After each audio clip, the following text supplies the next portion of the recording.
So in your homework on Monday, I'm going to give you what the answer is for one of the questions. So once you look at that, you're going to see that I did a diagram of emotional intelligence model by Daniel Goleman. And I also wanted you to read the first part of your textbook. And in the first part of your textbook, right here on page 68, it talks about what emotions are. And the answer is right there. It's physiological, it's behavioral, and or communicative reactions. I also give you an amazing TED Talk to watch. That TED Talk talks about the neuroscientist. She talks about the research that explains how what you respond to, the emotions that you experience, etc., are basically predictions.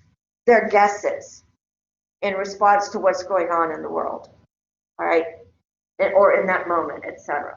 So you're going to watch that, and you're going to see how important the concept of the physiological comes into play, because basically it's your brain. Emotions are all about the brain. And it's pretty powerful when you step back and you look at all of the synapses that are occurring that are going to help you to formulate. And so you're constantly creating a new reality, constantly creating new information about what your emotions are and what you want to respond to. So I'm going to share my application screen for a moment because I want to pull up and I want to pull up the model.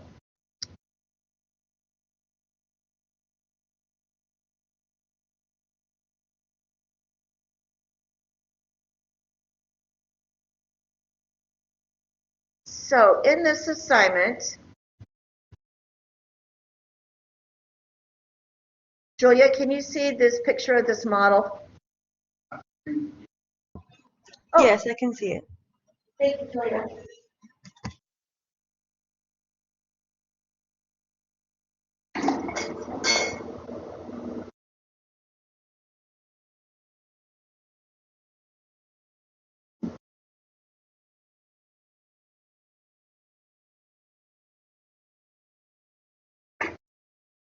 Okay, so this is in your course now. And what we've got here is an opportunity to look at how you can manage your emotions. And that's what Dr. Feldman Barrett really explains. So we talked last class a little bit about, some of you have been taught, like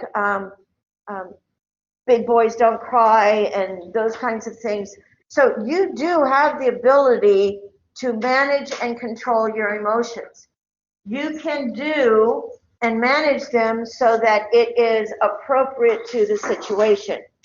So as we look at this model, you can see that there are arrows that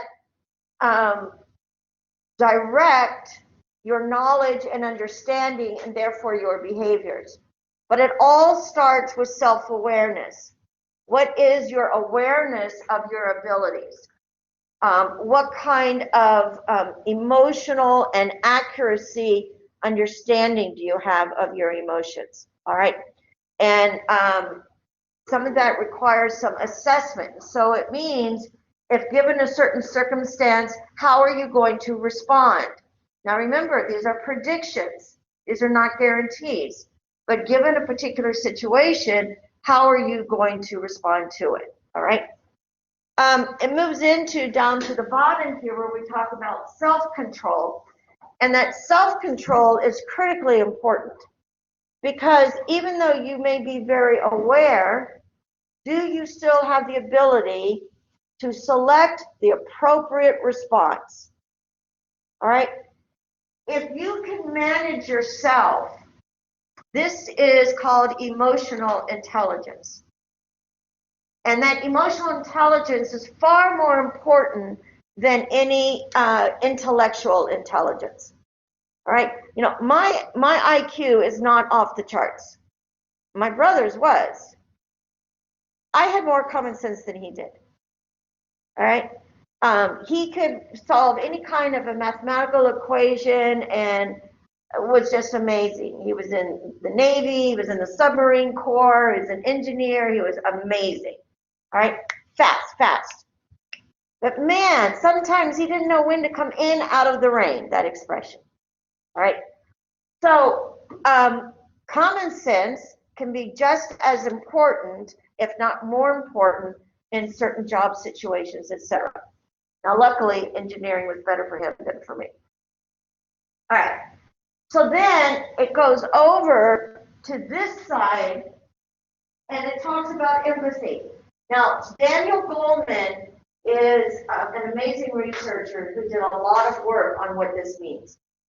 And he said that what we are missing in the world, oftentimes, particularly in today's world, is the ability to be empathetic, the ability to walk in another person's shoes, the ability to understand the person's world from their experience, all right, without judgmentalism, and that's the hardest part, without being judgmental. But that's going to require awareness of an organization within a business entity or like within a school entity, but it also requires social awareness. So right in here in our classroom, we have a particular culture. How you behave in this class may be entirely different than how you are going to behave in another class with a different professor who has different policies and procedures, right? So your social awareness is being aware of the interplay, the leadership, the expectations, the normative behavior, and then you respond appropriately. Now all that ends up, so you can see all those arrows go into the bottom box on the right, which is the relationship. In interpersonal communication, it's all about building relationships and maintaining them and keeping them. However, it's about having healthy relationships, productive relationships, mutually beneficial relationships. And when you come up with your understanding of your conflict style, I'm going to help you connect the dots to see how this piece is important for how you manage conflict in your life, right? For you personally and for the relationship. So it might be with you and your significant other.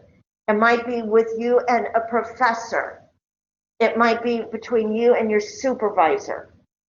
It might be your best friend. It might be your family member. All right? So how are you going to work to maintain, repair, or what have you? We're going to do a whole diagram to talk about how we repair and maintain relationships. All right. So given that, I'm going to now go back into stop sharing. Share.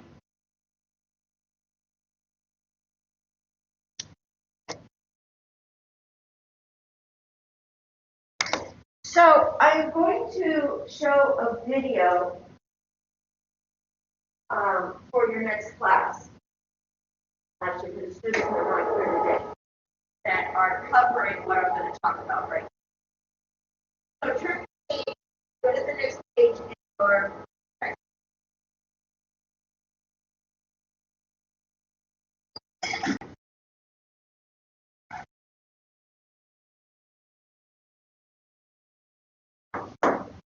The next page in the textbook talks about this concept called Actually, I want you to go to the page 70.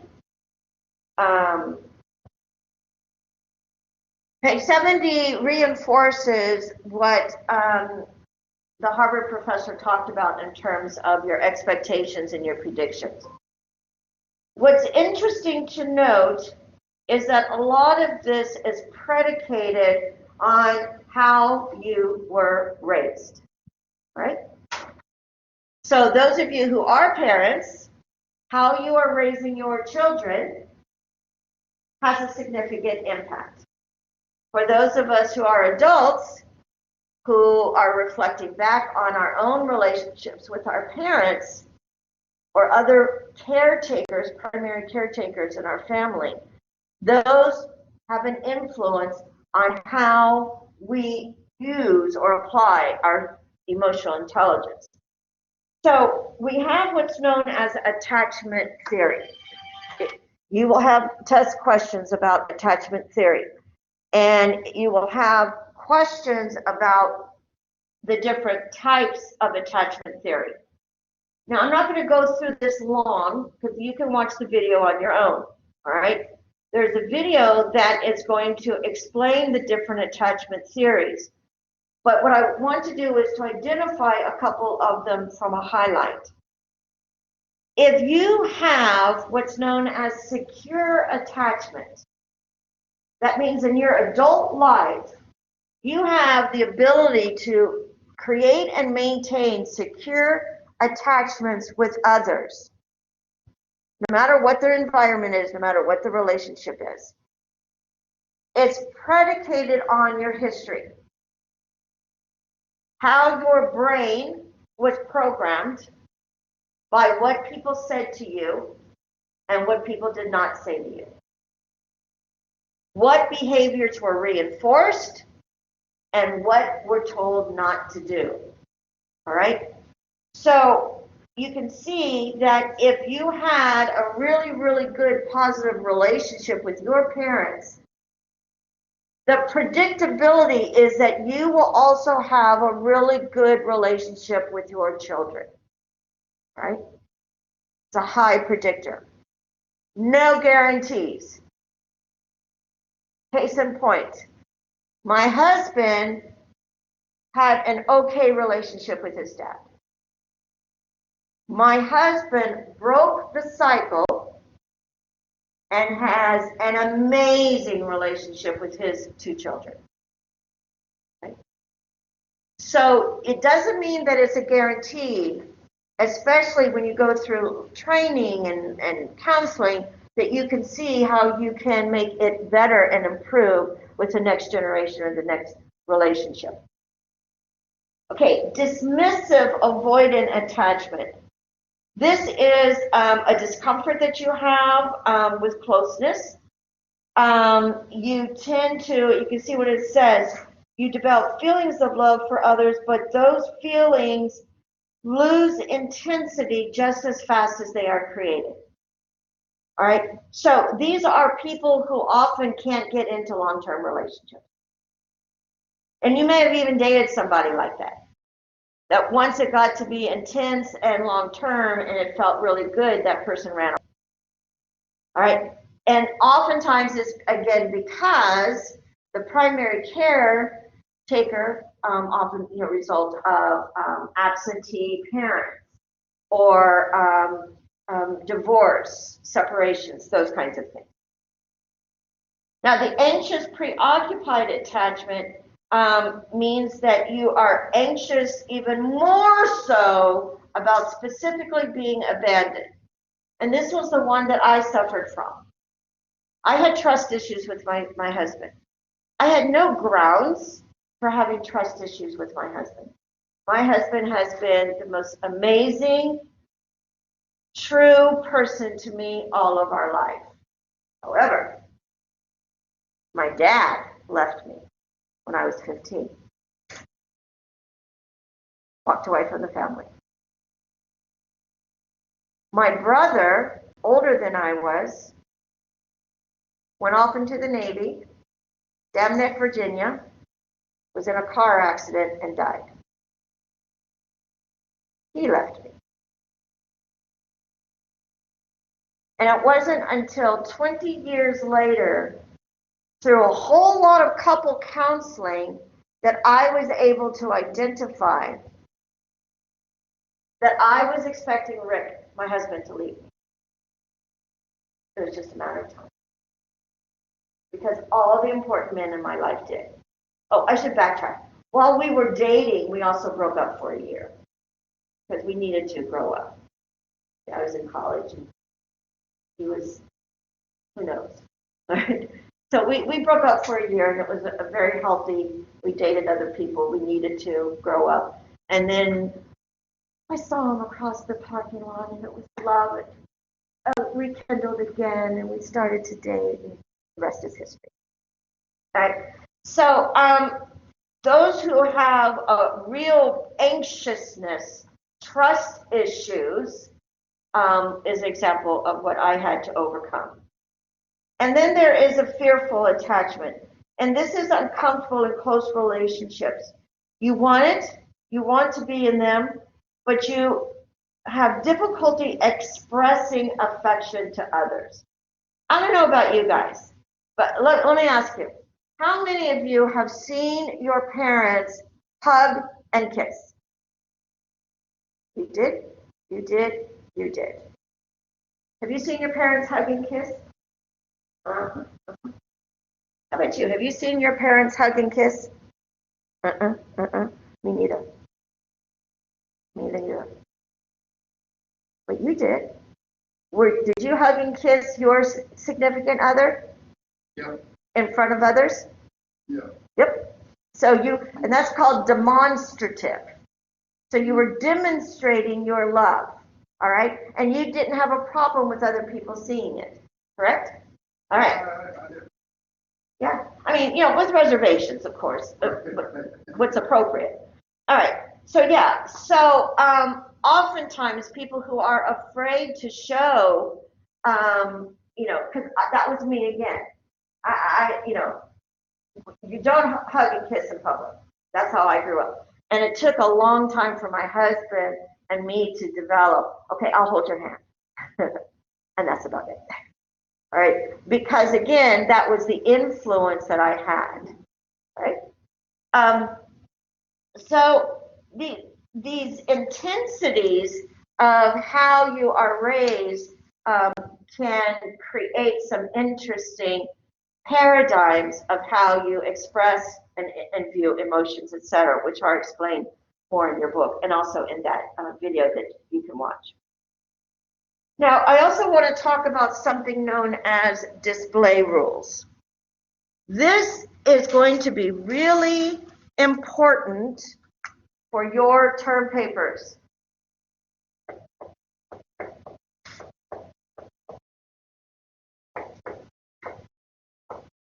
All right, so I just now talked about display rules in connection to my parents and how they displayed, or lack thereof, affection, all right?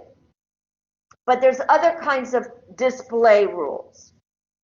Display could relate to how do you show, display, all right, anger, joy, fear, anxiety, love, and the list goes on, right?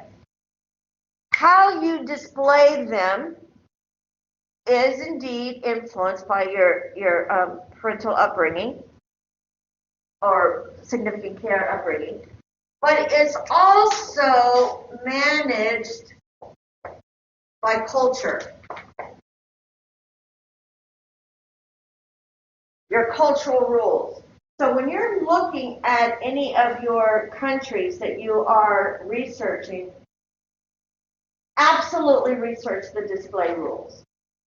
Because you're going to find some interesting differences between those countries and us in the United States. So that you can do what's known as a compare-contrast. Here's what's acceptable in the US, and here's what's acceptable in other places. So Tony was talking about, he went to Barcelona and they went to the beaches, and in Barcelona, topless beaches are the norm. Okay? And in other parts of Europe, right? If you do a topless beach in Southern California, you're going to be arrested. Right? Because it's a display that breaks a rule, a social norm or a cultural norm. So it can be something as obvious as that, or as interesting as that, to something such as, do you cover your face as a woman? Do you keep your arms covered when you're dressed? Are you allowed to wear shorts? At the culture of the country you're looking at. There's going to be a lot of display rules. So take a look at those. So these are the normative acceptable behaviors, etc. There are also display rules about grief. Grief is very complex. We know through Kubler-Ross, a researcher who did this amazing research in the, I guess it was in the 50s, 60s, that looked at what is known as the stages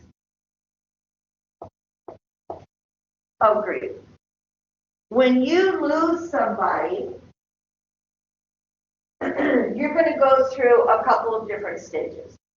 And that could be a loved animal, that could be a loved family member, a significant other loved one, a friend, it doesn't matter, okay? And when you go through the different stages of grief, you're going to have some interesting responses, right? And I don't know the exact correct order, but usually it's, if I'm correct, one of them is to deny. It's not true. How could this happen? I don't believe it. Yeah. Do you know what the stages are? Oh, good. What are they? Anger, resentment, what ifs, why. I still deal with it almost 2 years later. I lost twins. Oh, They lived 31 and 35 days and some days. So you notice. yeah, Yeah. all too well. And the what ifs are where you start to look at the possibilities of life that will move you into the acceptance, right? And move into the next stage. Sometimes the way that I lost my twins, I still wonder, why did my body give out on me? Why did I have to have so early?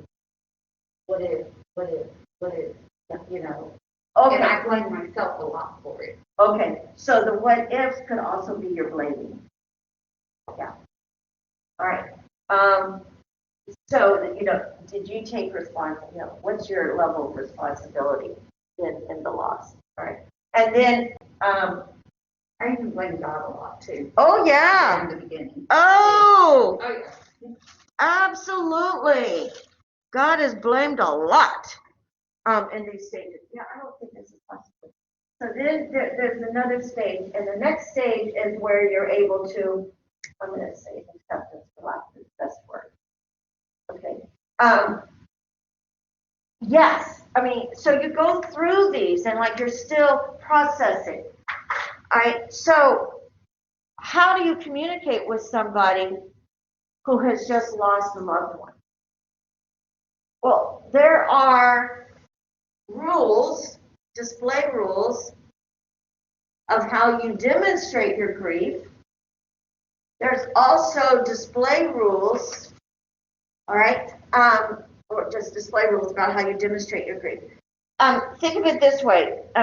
My family is Irish Catholic, and when we have a funeral, man, do we party.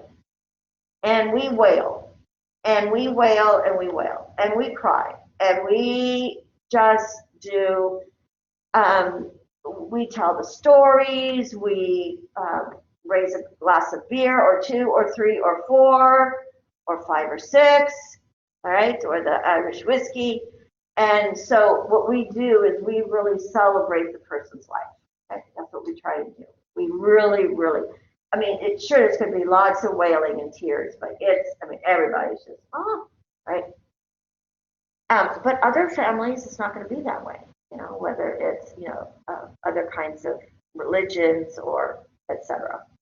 So part of those process, I went through, anyway, okay, all right.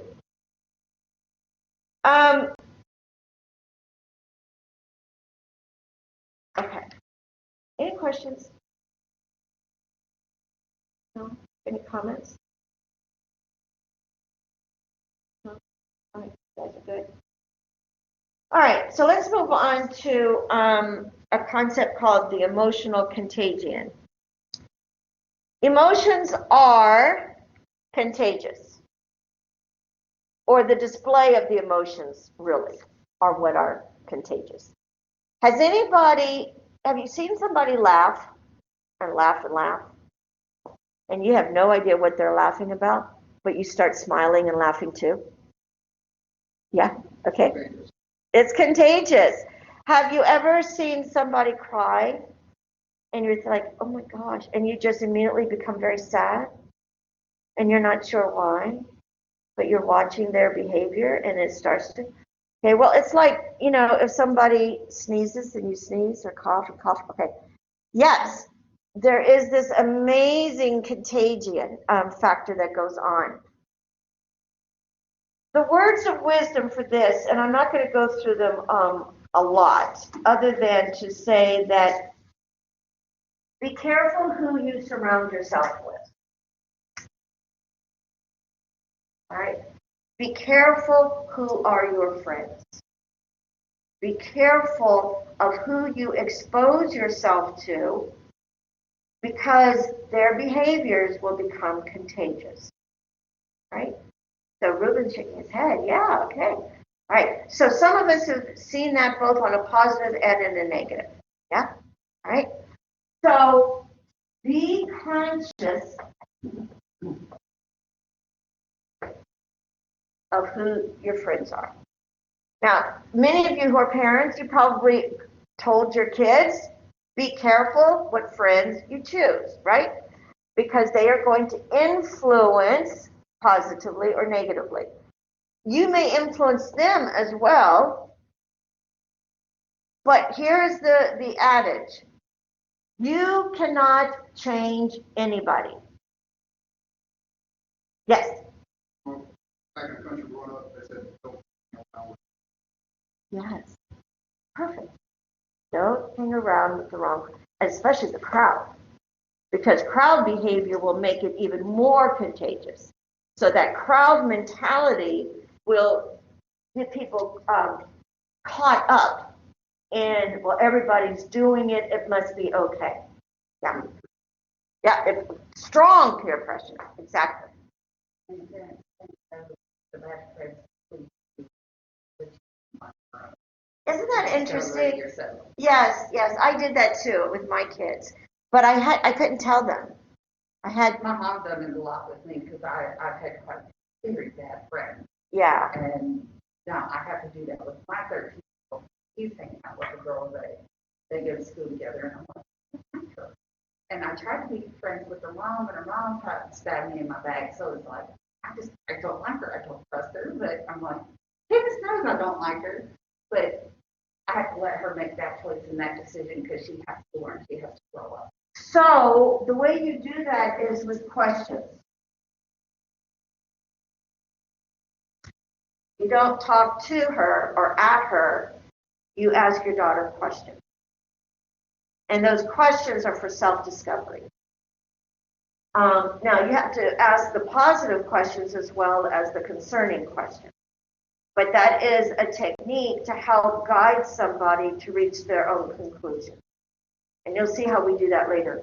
And I guess me growing up as a mom, I tend to have gotten my mom's aspects, and I tend to sense things a lot better than what I used to. And Oh, I know sure. when things aren't right. I can tell when something's not right, and especially when my best friend would do all the stating and stuff. I'm like, Stacey, something ain't right. But she don't listen to me. But she got to learn. And I'll just sit there like, why won't you listen to me? Because their frontal lobe is not developed. How many of you had psychology? Okay. The frontal lobe is not developed until way into the 20s. And it's even worse for you men. Sorry, boys. Yes, my husband is so stubborn, and he's almost 58 years old. Yeah. Please. Yeah. Please. But it's brain. It's the brain. It's the physiology of the brain. But yeah, so keep those factors in mind. All right. One of the things to do is to also look on page 75 for you, is to work on changing your language. We're going to pick up on this again next class. I language. So when you're talking to your daughter, it's, why don't you see? Okay, take the you word out and you insert, I'm having trouble understanding. Can you help me understand your choice, your decision, your actions, whatever it is? And then you remain quiet. You say nothing else. And you put on as little nonverbal communication as you can. And then you stay quiet for that teenager or that young person or employee of yours to talk. And through that verbal processing, they start to do mental processing and gain understanding. But it's hard because you want to preach. And it's really hard to step back and say, I'm just going to listen. And based on the answers, ask more questions. But you can't be accusatory. And that's where we get in trouble. But if it's I and me, then it doesn't feel like an attack. Whenever you use the word you, the person feels attacked. All right? And that's going to have a logical predictability of response that that person is coming at me when they're saying you. And when we talk about conflict, you're going to see how this works. So on page 75, this is going to be a test question. Understand how you use I language. What's the value in using I language? And it's going to be amazing. All right. I'm going to wrap up here because this is a good place to stop. Julia, I'm going to stop our video.